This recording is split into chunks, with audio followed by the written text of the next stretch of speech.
Hello everyone, welcome to my channel Utkarsh Educator. So, class ninth science के chapter number 1 में हमने पिछली बार cell के इम्पोर्टेंट कंपोनेंट्स की स्टडी कर ली थी। हमने सेल मेम्ब्रेन क्या होती है इसके बारे में स्टडी की थी। हमने न्यूक्लियस के बारे में देखा था। हमने बहुत ज़्यादा जितने भी इम्पोर्टेंट कंपोनेंट्स थे उन सब की अच्छी तरह से स्टडी कर ली थी। ओके, तो आज इस वीडियो में हम सेल ऑर्गेनल्स को डिटेल में स्टडी करेंगे। पिछली बार हमने इनका सिर्फ इंट्रो लिया था, तो आज हम इनको डिटेल में स्टडी करने वाले हैं। ये सुपर मशीन्स होते हैं सेल के, तो आज हम इन सुपर मशीन से मिलने वाले हैं जो सेल को ज़िंदा रखते हैं। तो चलिए वीडियो को शुरू करते हैं। इमेजिन करो एक बहुत बड़ी फैक्ट्री है। इस फैक्ट्री में कुछ लोग डिलीवरी करते हैं, कुछ एनर्जी बांटते हैं और कुछ कचरा साफ करते हैं और कुछ पैकेजिंग का काम करते हैं।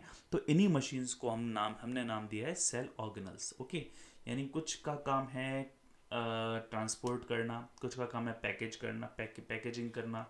ठीक है, कई जैसे एक कंपनी होती है उसमें कई लोग एक फैक्ट्री के अंदर कई लोग पैकेजिंग का काम करते हैं, कई लोग उसको डिलीवर करने का काम करते हैं, कई वहाँ पर लेबर होते हैं वो वेस्ट को साफ करते हैं, फैक्ट्री को क्लीन करते हैं। ठीक है, तो ये सब जो प्रोसेस है ये सेल के अंदर भी होता है। ठीक है, अभी जो सेल के अंदर ये जो प्रोसेस करते हैं, जो डिलीवरी वाले हैं, जो ट्रांसपोर्ट वाले हैं, जो सफाई वाले हैं, इन्हीं को हम नाम कहते हैं, इनको इन्हीं मशीन्स को हमने नाम दिया है सेल ऑर्गेनल्स। ओके, तो आज की वीडियो में हम इनके बारे में डिटेल में स्टडी करने वाले हैं। तो पहला सेल ऑर्गेनल पढ़ते हैं, endoplasmic reticulum, E R. Okay, the ER is a large network of membrane bound tubes and sheets that looks like long tubules or bags.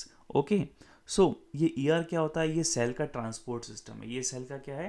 It is a transport system. It is a transport system of the cell. ये cell का transport system है। Okay, अब ध्यान रखना ये दो तरह का होता है। ठीक है, एक होता है R E R, rough endoplasmic reticulum, और एक होता है आपका smooth endoplasmic reticulum, S E R. Okay, so जो आर ई आर होता है आपका, आर ई आर मतलब यहाँ आप देख सकते हो, this is the rough endoplasmic reticulum and this is the smooth endoplasmic reticulum. जो सेल से एकदम पास में, सेल के एकदम पास में आप देख सकते हो, ये पूरा रफ एंडोप्लाज्मिक रेटिकुलम है, और ये आपका स्मूथ, थोड़ा जो बाहर निकला हुआ है इस रफ एंडोप्लाज्मिक रेटिकुलम से बाहर जो ट्यूब्यूल्स निकल रही हैं, this is called smooth endoplasmic reticulum, S E R. Okay, इसको थोड़ा सा हम 3D डायग्राम में भी देख लेते हैं। सो यहाँ आप देख सकते हो डायग्राम में, यहाँ पर आपको ये एंडोप्लाज्मिक रेटिकुलम नज़र आ रहा है। तो ये आप देख सकते हो यहाँ पर जो न्यूक्लियस से एकदम सटा हुआ है, न्यूक्लियस के एकदम पास में है। ठीक है, दिस इज़ द आपका रफ एंडोप्लाज्मिक रेटिकुलम। ठीक है, ये पूरा आपका रफ एंडोप्लाज्मिक रेटिकुलम है जो कि सेल के एकदम पास में है।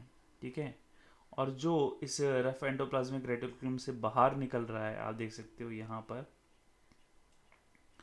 दिस इज द ये पूरा आपका रफ एंडोप्लाज्मिक रेटिकुलम है। ठीक है, ये पूरा रफ एंडोप्लाज्मिक रेटिकुलम है, और ये वाला जो पार्ट है आपका, ये वाला पार्ट आपका स्मूथ एंडोप्लाज्मिक रेटिकुलम का है। ठीक है, तो ये आपका रफ एंडोप्लाज्मिक रेटिकुलम है पूरा ये नेटवर्क, और ये आपका स्मूथ एंडोप्लाज्मिक रेटिकुलम नज़र आ रहा है आपको। ठीक है, तो ये था रफ एंडोप्लाज्मिक रेटिकुलम और स्मूथ एंडोप्लाज्मिक रेटिकुलम। ठीक है, आर ई आर, इसके ऊपर छोटे छोटे दाने होते हैं जिन्हें राइबोसोम्स कहते हैं। इनका नाम है, इनका काम होता है प्रोटीन बनाना। यानी कि जो आर ई आर होता है ना, इसमें छोटे छोटे दाने रहते हैं, और ये इनको अपन कहते हैं राइबोसोम्स। क्या कहते हैं? राइबोसोम्स।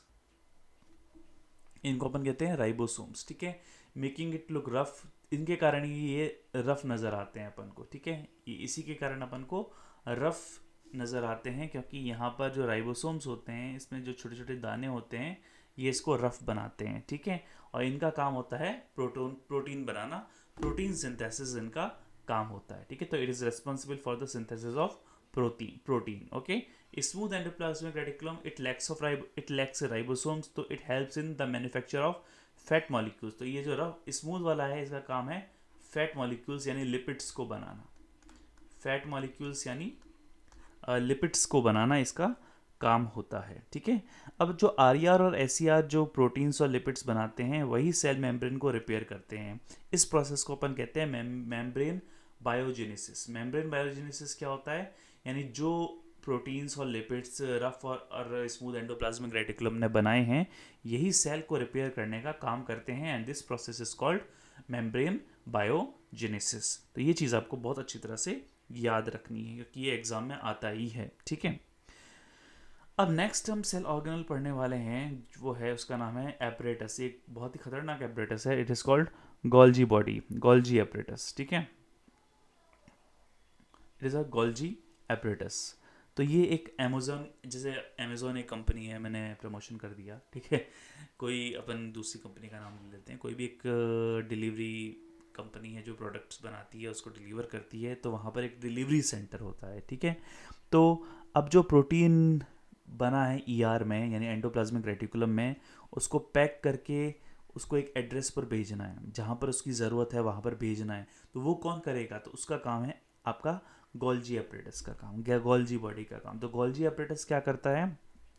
इसका काम है storage, modification and packaging. Storage करना, मॉडिफिकेशन करना और पैकेजिंग करना। ये स्टोरेज, मॉडिफिकेशन, स्टोरेज करेगा, स्टोर करेगा प्रोटीन्स को, मॉडिफिकेट करेगा उनको, और उनको पैकेज करेगा, ठीक है।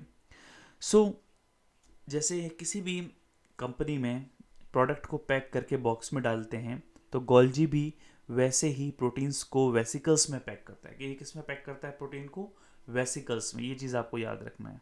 ये प्रोटीन के जो बॉक्सेस होते हैं ना, प्रोटीन के बॉक्सेस जिस पे प्रोटीन पैक होता है, दीज आर कॉल्ड वेसिकल्स। तो ये गोल्जी एपरेटस जो है प्रोटीन को वेसिकल्स में पैक करके रखता है। ये सिंपल शुगर को कॉम्प्लेक्स शुगर में भी बदलता है, ध्यान रखना। ये सिंपल जो शुगर होती है, कौन, गोल्जी बॉडी की बात कर रहा हूँ, सिंपल शुगर को ये बना देता है कॉम्प्लेक्स शुगर में। ये बहुत इंपॉर्टेंट चीज़ है, ध्यान रखना। ये कॉम्प्लेक्स शुगर में बदल देता है, ठीक है। तो it is involve in the formation of complex sugars from simple sugars and the formation of lysosomes, जो कि सुसाइड बैग्स होते हैं, हमने पढ़ा था, ठीक है। तो लाइजोसोम्स को बनाने में भी इसका बहुत इंपॉर्टेंट रोल होता है। लाइजोसोम बनाने में भी ये हेल्प करता है। अब लाइजोसोम्स क्या होते हैं तो इसको समझ लेते हैं। द वेस्ट डिस्पोजल सिस्टम, ठीक है। तो ध्यान रखना, ये हम कह सकते हैं ये सफाई कर्मचारी होते हैं सेल के, ठीक है। तो लाइजोसोम्स में बहुत पावरफुल डाइजेस्टिव एंजाइम्स होते हैं और इनका काम है सेल को साफ रखने का। जो सेल को साफ रखने का काम करते हैं, ये सफाई कर्मचारी हैं हमारे, ठीक है।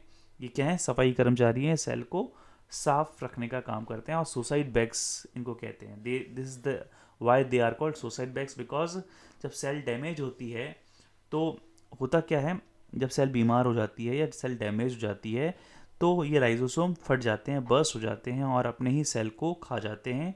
अपने ही घर को साफ करने के लिए खुद को ये क्या कर देते हैं, अपना बलिदान दे देते हैं, कुर्बानी दे देते हैं, ठीक है। तो इसलिए इनको क्या कहते हैं? सुसाइड बैग्स कहते हैं, ठीक है। तो ये लाइजोसोम्स का काम हो गया, ठीक है। लाइजोसोम्स के बाद हम पढ़ते हैं माइटोकॉन्ड्रिया के बारे में, ठीक है। माइटोकॉन्ड्रिया को समझते हैं और इसका एक 3D डायग्राम देखते हैं पहले। ये देखो, ये इसका 3D स्ट्रक्चर होता है। ये इसमें इस तरह से मैट्रिक्स बनी रहती है, ठीक है।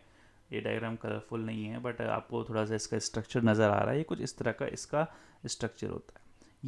ये बिजली बनाने की फैक्ट्री होती है, ठीक है। कोई भी फैक्ट्री बिजली के बिना नहीं चलती, तो सेल की फैक्ट्री भी बिजली के बिना कैसे चलेगी? तो ये सेल का पावर हाउस होता है। द सेल का, ये पावर प्लांट अपन कह सकते हैं। पावर हाउस तो ओल्ड वर्ड हो गया, आप इसको कहेंगे power plant of the cell. ये क्या होता है? सेल का पावर प्लांट होता है। आप इसका स्ट्रक्चर देख सकते हो। इसी तरह का स्ट्रक्चर आपको नज़र आता है माइटोकॉन्ड्रिया का, ओके। तो ये माइटोकॉन्ड्रिया जो होता है, ये क्या होता है आपका? It is a power house of the cell, और अपन इसको एक नया नाम देंगे, पावर प्लांट।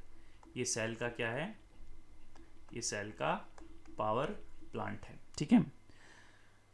इसमें ये एनर्जी बनाता है। ये क्या बनाता है? एनर्जी बनाता है। और स्ट्रक्चर हमने देखा था, they have two membrane coverings, the outer membrane is porous while the inner membrane is deeply folded to increase surface area. तो इनर सरफेस जो होती है, ये जो होती है डीपली फोल्डेड होती है, जिससे सरफेस एरिया इंक्रीज हो जाए, ओके। तो ये एनर्जी बनाता है एटीपी की फॉर्म में, एडेनोसाइन ट्राइफॉस्फेट। ये ध्यान रखना, इसकी फुल फॉर्म याद रखना, एडेनोसाइन ट्राइफॉस्फेट, एटीपी ये बनाता है, ठीक है। मॉलिक्यूल्स जिनको अपन कहते हैं एनर्जी करेंसी। जैसे पैसों के बिना मार्केट नहीं चलती, तो एटीपी के बिना बॉडी नहीं चलती, क्योंकि जो सेल की जो करेंसी है, एनर्जी करेंसी है, दिस इज द एटीपी, ठीक है। अब माइटोकॉन्ड्रिया बहुत आत्मनिर्भर होता है, अपन इसको आत्मनिर्भर कह सकते हैं। जैसे आत्मनिर्भर भारत का कॉन्सेप्ट आया है, वैसे ही हमारा जो माइटोकॉन्ड्रिया है पहले से ही आत्मनिर्भर है, क्योंकि इसका खुद का डीएनए होता है और खुद के राइबोसोम्स होते हैं। यानी खुद का डीएनए है, खुद का राइबोसोम से मतलब ये अपने कुछ प्रोटीन्स खुद बना सकता है। ठीक है, तो ये बहुत ही स्ट्रेंज इसमें फिनोमिनन होता है कि ये अपने खुद के प्रोटीन बना सकता है, इसलिए बहुत ही स्ट्रेंज सेल ऑर्गेनल है माइटोकॉन्ड्रिया। ठीक है, तो ये सेल के अंदर एक छोटी सा सेल जैसा है, मतलब एक सेल के अंदर भी सेल हो ना, तो वो है आपका माइटोकॉन्ड्रिया। ठीक है, cell inside the cell, it's called mitochondria, the power house, the power plant of the cell. अब कुछ बात करते हैं हमारे प्लांट्स के लिए। तो प्लांट्स में होते हैं प्लास्टिड्स। प्लांट्स अपना खाना कैसे बनाते हैं? फोटोसिंथेसिस के थ्रू बनाते हैं। तो प्लांट सेल में क्या होता है, ये सेल ऑर्गेनल होता है, ये सिर्फ आपको प्लांट सेल में ही मिलेगा, only in plant cell. It is called plastids. और प्लास्टिड्स माइटोकॉन्ड्रिया की तरह ही काम करते हैं, मतलब जैसे हमारे सेल में, एनिमल सेल में माइटोकॉन्ड्रिया काम करता है, वैसे ही प्लास्टिड्स प्लांट सेल में काम करते हैं। तो प्लास्टिड्स सिर्फ प्लांट्स में होते हैं, हम यानी कि हमारे एनिमल सेल में नहीं होते हैं। तभी तो हम धूप में खड़े होकर खाना नहीं बना सकते भैया, क्योंकि हमारे पास प्लास्टिड्स नहीं है, वरना अपना अपना खाना अपन खुद ही बना सकते थे। ठीक है, अब ये जो प्लास्टिड्स होते हैं ये आपके यहाँ पर टू टाइप्स के होते हैं, एक तो क्रोमोप्लास्ट होते हैं और एक ल्यूकोप्लास्ट होते हैं। तो क्रोमोप्लास्ट, इनमें क्लोरोफिल होता है और जो फोटोसिंथेसिस करके खाना बनाता है। तो जो क्लोरोप्लास्ट होता है इसके अंदर क्लोरोफिल रहता है और यही फोटोसिंथेसिस एक्टिविटी को करवाता है, और इसे अपन कहते हैं kitchen of the cell. Okay, leucoplast क्या होता है? ये स्टोर रूम है, जो खाना बना है उसको स्टोर भी तो करना पड़ेगा, तो स्टोरेज जो होती है वो होती है आपकी ल्यूकोप्लास्ट में। तो that primarily store material such as starch, oils and protein granules. Okay, तो ये इनको स्टोर करने का काम करता है। अब बात करते हैं, हमने ये सब देख लिए, प्लांट्स के बारे में हमने देख लिया, प्लांट सेल में ही होते हैं ये ओनली। ठीक है, अब बात करते हैं हमारे लास्ट सेल ऑर्गेनल की, वैक्यूल की। ठीक है, तो वैक्यूल जो होते हैं लास्ट में, वैक्यूल में हम पढ़ेंगे कि ये सेल के स्टोरेज बैग्स हैं। ठीक है, एनिमल सेल में ये बहुत छोटे रहते हैं, एनिमल सेल में ये बहुत छोटे, अभी अपन डायग्राम देखेंगे, एनिमल सेल में ये बहुत छोटे रहते हैं, लेकिन प्लांट सेल में ये इतने बड़े होते हैं कि 90% जगह घेरते हैं। आप देख सकते हो ये प्लांट सेल मैंने बना रखी है यहाँ पर, ये प्लांट सेल का पूरा जो वैक्यूल है ये 90% घेर के रखता है। ठीक है, इनका काम है सेल को फूला हुआ और मजबूत रखना, सेल को फूला हुआ और मजबूत रखना, यानी कि जितना बड़ा वैक्यूल होगा, ठीक है, सेल मेम्ब्रेन उतनी ज़्यादा सेल वॉल से सटी हुई रहेगी। ठीक है, आप देख सकते हो प्लांट सेल में वैक्यूल बहुत बड़ा है तो सेल मेम्ब्रेन जो है वो सेल वॉल से एकदम सटी हुई रहती है। ठीक है, तो ये एक मजबूती देता है, एक रिजिडनेस देता है प्लांट सेल को। ठीक है, हमें इतनी रिजिडनेस की ज़रूरत नहीं है। ठीक है, हम तो नाजुक प्राणी हैं। ठीक है, जबकि हमारे प्लांट्स हैं वो बहुत मजबूत, उनको बहुत ज़्यादा मजबूती चाहिए, क्योंकि वो नेचर में बाहर रहते हैं, तो सारे जो एनवायरमेंटल फैक्टर्स होते हैं उनसे लड़ने के लिए उनके पास एक स्ट्रेंथ होनी चाहिए, तो वो सेल वॉल इनको प्रोवाइड करती है, और इनका वैक्यूल भी बहुत ज़्यादा बड़ा होता है। ठीक है, तो ये चीज़ आपको याद रखनी है। एक बार 3D स्ट्रक्चर देख लेते हैं जल्दी से। तो ये देख सकते हैं आप, प्लांट सेल का स्ट्रक्चर है, यहाँ आपको प्लास्टिड्स नज़र आ रहे हैं, ये कलरफुल चीज़ें जो आपको नज़र आ रही है ये प्लास्टिड्स हैं, इसके अंदर आपका क्रोमोप्लास्ट और ल्यूकोप्लास्ट होते हैं। ठीक है, और यहाँ लगभग हमारे सेल जैसा ही है, बट यहाँ सेल वॉल है, ये इसकी खास बात है, और इसका वैक्यूल बहुत बड़ा है। ये जो खाली जगह आप देख रहे हैं, ये वाली जो खाली जगह आपको नज़र आ रही है, इसको थोड़ा जूम इन कर देते हैं ताकि आपको नज़र आए। तो ये जो नज़र आ रहा है आपको, ये आपका वैक्यूल है, ये काफ़ी बड़ा है। ठीक है, जबकि एनिमल सेल में देखें, एनिमल सेल निकाल लेते हैं।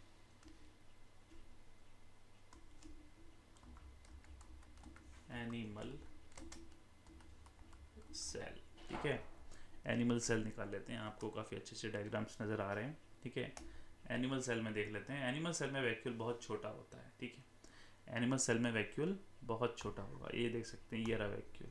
ठीक है, ये जो खाली जगह नज़र आ रही है काफ़ी छोटा सा है, ये वैक्यूल है। ठीक है, तो ये इनमें डिफ्रेंशिएशन होता है सेल वॉल और एनिमल सेल और प्लांट सेल में।